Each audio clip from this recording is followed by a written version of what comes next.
Israel Iran இது ரெண்டு நாட்டு பிரச்சனை இல்லைங்க. மூன்றாம் உலகப் போர் தொடங்குவதற்கான முகாந்திரம் இருக்கக்கூடிய சர்வதேச பிரச்சனை. இஸ்ரேல் ஈரானுக்கு என்னதான் தகராறுன்னா அந்த வரலாறை தேடி தேடி நான் படித்து ஆராய்ச்சி பண்ணிட்டு இருக்கேங்க. படிக்க அதிர்ச்சியாக இருக்குது, ஆச்சரியமாக இருக்குது.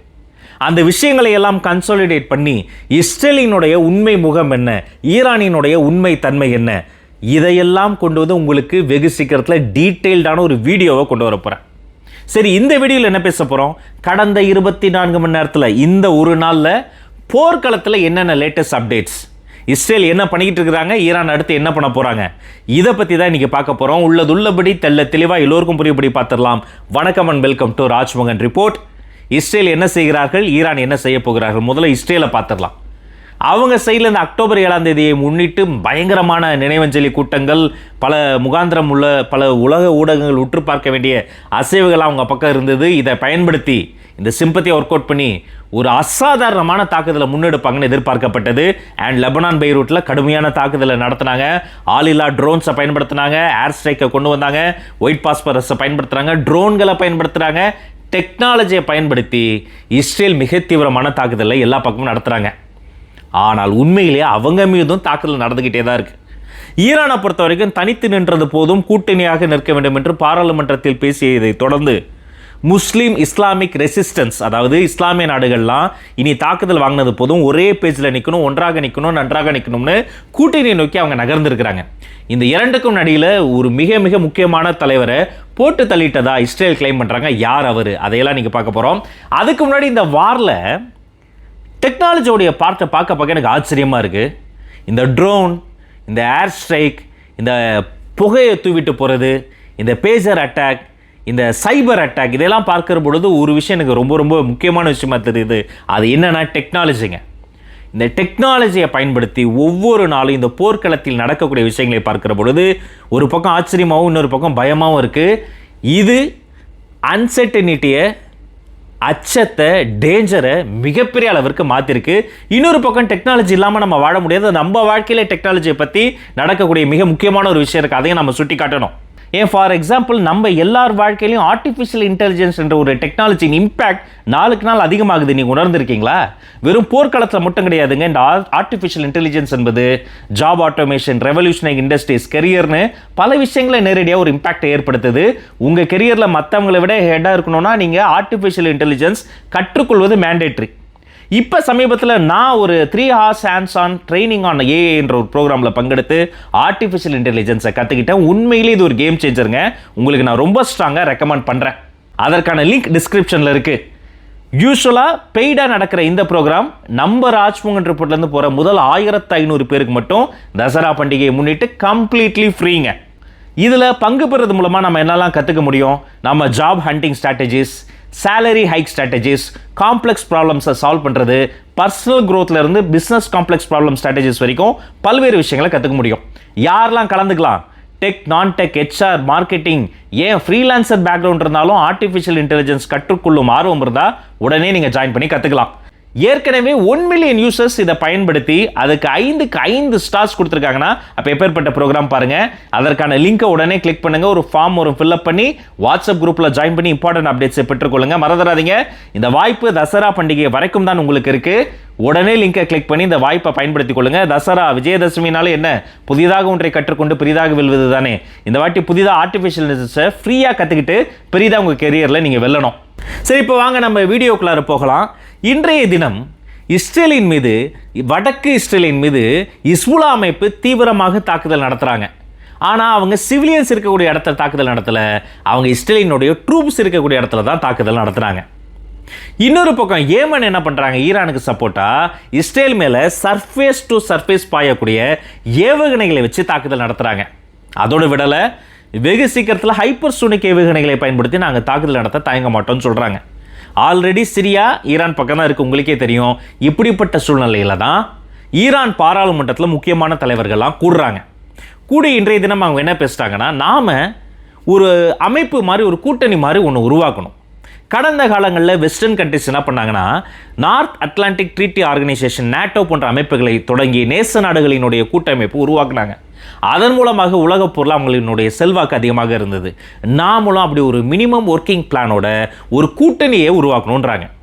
ஈரான் எதிர்பார்க்குற கூட்டணி யாரெல்லாம் தெரியுமா? இஸ்புல்லா, அமாஸ், சிரியா, ஈரான், ஈராக் போன்ற நாடுகள்லாம் ஒன்றாக்குறது. இவங்களாம் நேரடி பங்காளிகள், நேரடி பங்களிப்பை செய்வாங்க. மற்ற அரபு நாடுகள் இருக்காங்க பாருங்கள், அவங்களாம் மறைமுக பங்களிப்பை செய்வாங்க. இப்போ சூயஸ் கனால் என்பது எகிப்து, அதோடைய கண்ட்ரோலில் இருக்குது, அது ஒரு இஸ்லாமிய நாடு. இந்த பக்கம் மலேசியா வரைக்கும் ஒரு மிகப்பெரிய ஒரு நெட்வொர்க் இஸ்லாமிய நாடுகள் மத்தியில் இருக்குது. அதையெல்லாம் நம்ம வந்து அதோடைய அட்வான்டேஜை எடுத்து அவங்களுடைய நட்பை ஈல்டு பண்ணி நம்ம ஒன்றாக நிற்கணும்.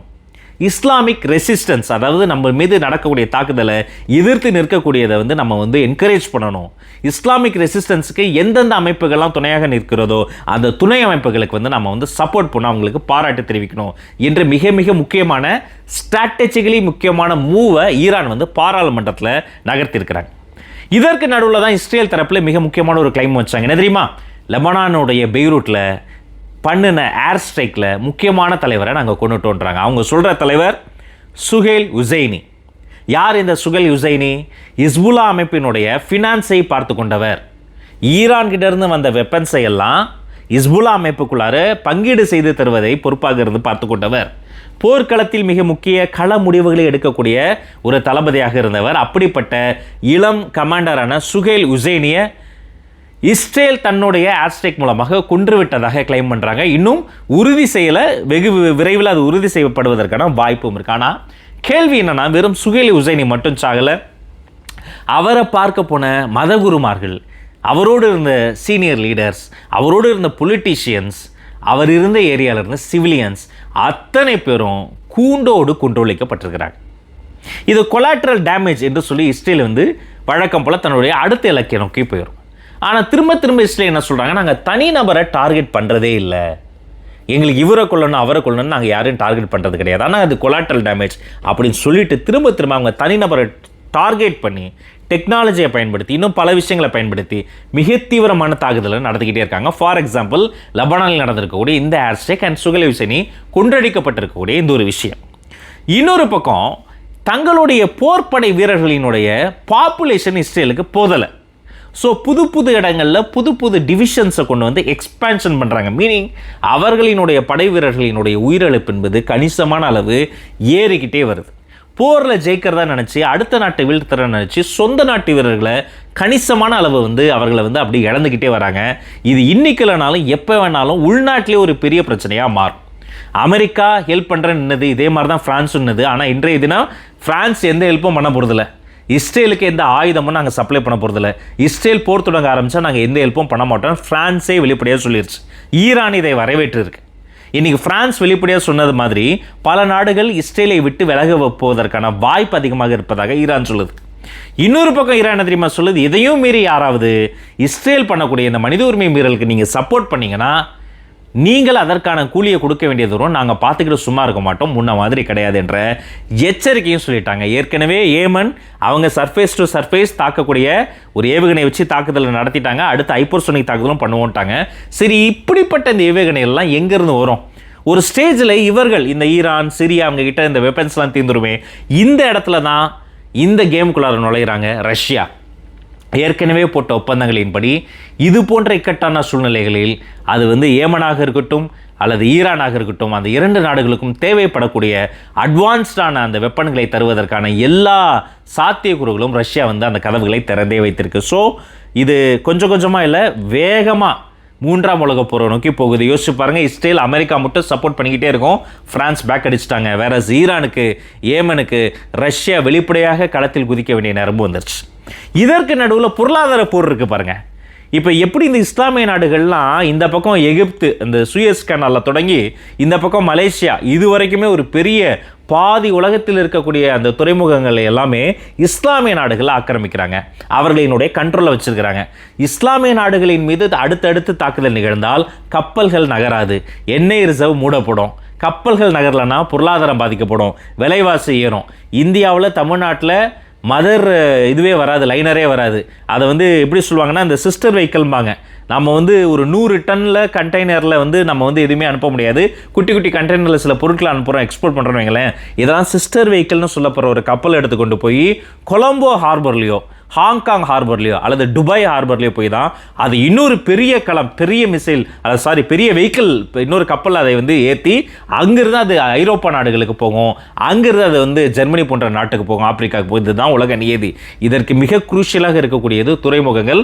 அதில் கணிசமான துறைமுகங்கள்லாம் இஸ்லாமிய நாடுகளினுடைய கட்டுப்பாட்டுக்குள்ளே இருக்குது. ஸோ ஈரான் என்பது களத்தில் நேரடியாக இஸ்ரேல் வெட்டி வீழ்த்தக்கூடிய பழைய ஈரான் கிடையாது. இன்றைய தினம் பொருளாதார ரீதியாகவும் சரி, பொலிட்டிக்கலாகவும் சரி, அவங்க தனியால் கிடையாது. அவங்களுக்கு பின்னாடி ஒரு மிகப்பெரிய சக்தி இருப்பது தான் கள நிலவரம். இதற்கு நடுவில் இந்த ஈரான், ஈராக், சிரியா போன்ற நாடுகள்லாம் சேர்ந்து இஸ்லாமிக் ரெசிஸ்டன்ஸ் என்ற வார்த்தையை பயன்படுத்துகிறாங்க. இது வரைக்கும் என்ன தாக்குதல் வந்தாலும் நம்ம வாங்கிக்கிட்டு இருந்த காலம்லாம் முடிஞ்சிருச்சு. தாக்குதலை தாண்டி திருப்பி தாக்குதல் இருக்கு பாருங்க. இதற்கு துணையாக இருக்கக்கூடிய அமைப்புகளை நம்ம வந்து பாராட்டணும், அவங்களுக்கு உதவி செய்யணும், அவர்களை வெளிப்படையாக அவர்களை நம்ம என்கரேஜ் பண்ணணும்னு சொல்கிறாங்க. ஒரு மிகப்பெரிய ஒரு ஹிஸ்புல்லா லீடர் கொலை செய்யப்பட்டு விட்டதாக இஸ்ரேல் சொன்னாலும் கூட அடுத்து இந்த மாதிரி இஸ்லாமிக் ரெசிஸ்டன்ஸ் அடுத்த லீடர்ஸை உருவாக்குவதற்கான வேலையும் ஈரான் செஞ்சுக்கிட்டே இருக்காங்க. இந்த 24 ஹவர்ஸில் இதெல்லாம் தான் முக்கியமான விஷயங்கள். இந்த சம்பவத்தை பற்றி நீங்கள் என்ன நினைக்கிறீங்க? உங்களுடைய கருத்துக்கள் என்ன? உலக போரா மாறுவதற்கான எல்லா விஷயமும் இது இருக்குது. எப்போ ரஷ்யாவும் அமெரிக்காவும் டைரெக்டாக அடிக்க ஆரம்பிக்கிறாங்களோ அது மிகப்பெரிய பின்னடைவை ஏற்படுத்தும். பட் இந்தியாவை பொறுத்த வரைக்கும் இன்னும் பட்டுப்படாமல் அப்படியே நடுவில் கத்திமல் நடக்கிற மாதிரி நடந்துகிட்டு இருக்கோம். இது எதை நோக்கி போகுது? உங்கள் கருத்தை கமெண்ட்ஸில் தெரியப்படுத்துங்க. வேறு எதை குறித்து பேசலாம் அதையும் சுட்டி காட்டுங்க. வீடியோக்கு நடுவில் நான் சொன்னதே மாதிரி உங்களுக்கு ஆர்டிஃபிஷியல் இன்டெலிஜென்ஸ் கற்றுக்கணுமா? அதற்கான லிங்க் டிஸ்கிரிப்ஷனில் இருக்குது. கிளிக் பண்ணி முதல் 1500 பேருக்கு அதை ஃப்ரீயாக கற்றுத்தராங்க. அந்த வாய்ப்பையும் பயன்படுத்துங்க. மீண்டும் சந்திப்போம். உங்கள் அத்தனை பேருக்கும் நல்லதே நடக்கட்டும், நலமே சுழட்டும். நன்றி, வணக்கம்.